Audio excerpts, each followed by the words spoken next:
नमस्कार, स्वागत है आपका न्यूज 19 में और मैं हूं आपके साथ सुनीता शर्मा। खबर झुंझुनू जिले के इस्लामपुर गांव से है, जहां पर आपको बता दें कि रास्ते के विवाद के चलते दो युवकों में मारपीट होना शुरू हो गई, जिसके चलते एक युवक गंभीर रूप से घायल हो जाता है, जिसको जयपुर के एसएमएस अस्पताल में भर्ती करवाया गया, लेकिन डॉक्टरों ने मृत घोषित कर दिया, जिसके चलते पीड़ित परिवार धरना प्रदर्शन शुरू करने लग गया। लेकिन हाल ही में आपको बता दें, एसडीएम के न्याय के आश्वासन पर परिजन मान गए हैं और धरना हटा दिया गया है और साथ ही यानी मृतक के पोस्टमार्टम की बात हो गई है। क्या कुछ है इसमें देखने को मिला, साथ दिखाते हैं आपको अपनी खास रिपोर्ट में। राजस्थान के झुंझुनू जिले के गांव इस्लामपुर में रास्ते के विवाद में आपसी मारपीट में घायल युवक की मौत के बाद चल रहा धरना देर रात प्रशासन से वार्ता के बाद समाप्त हो गया।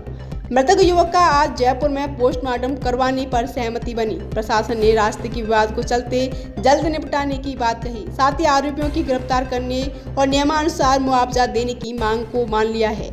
इस्लामपुर गांव में रास्ते के विवाद के मामले में कलेक्टर पर 3 दिन से चल रहा धरना वार्ता के बाद समाप्त हो गया। साथ ही धरने पर बैठे ग्रामीणों से वार्ता करने पर एसडीएम शैलेश खैरवा पहुंचे। खैरवा ने धरना पर परिजनों को मामले से उचित कार्रवाई करने और नियमानुसार मुआवजा दिलवाने का भरोसा दिलाया। साथ ही जिस रास्ते के विवाद में मारपीट हुई और युवक की मौत हुई, उस मामले को जल्द से जल्द सुलझाने का आश्वासन दिया। एसडीएम ने कहा कि तहसीलदार को मौके पर भेजकर रिपोर्ट देने के आदेश दे दिए गए हैं। इस मामले को जल्द से जल्द सुलझा दिया जाएगा, जिसके बाद ग्रामीणों ने धरना उठा लिया और मामले के अनुसार इस्लामपुर गांव में 6 मार्च को खेत के रास्ते को लेकर विवाद में जो दो पक्षों में झगड़ा हुआ था, झगड़े में 2 युवक घायल हुए थे। गंभीर हालत में एक युवक अर्जुन को जयपुर रेफर कर दिया गया था और जयपुर में उसकी मौत हो गई थी। मौत के बाद परिजन शव का पोस्टमार्टम नहीं करवाया।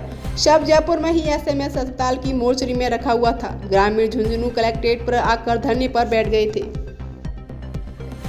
इनके खेत तक पहुंचने का रास्ता इनके पास नहीं है, तो मैंने इनको समझाया कि रास्ते का प्रावधान सरकार ने कर रखा है और डीएलसी का डबल अगर जमा कराते हैं तो हम किसी के खातेदार के खेत में से अपने खेत तक पहुंचने का रास्ता प्राप्त कर सकते हैं। तो उस कानूनी प्रक्रिया के तहत आपकी समस्या का समाधान संभव है।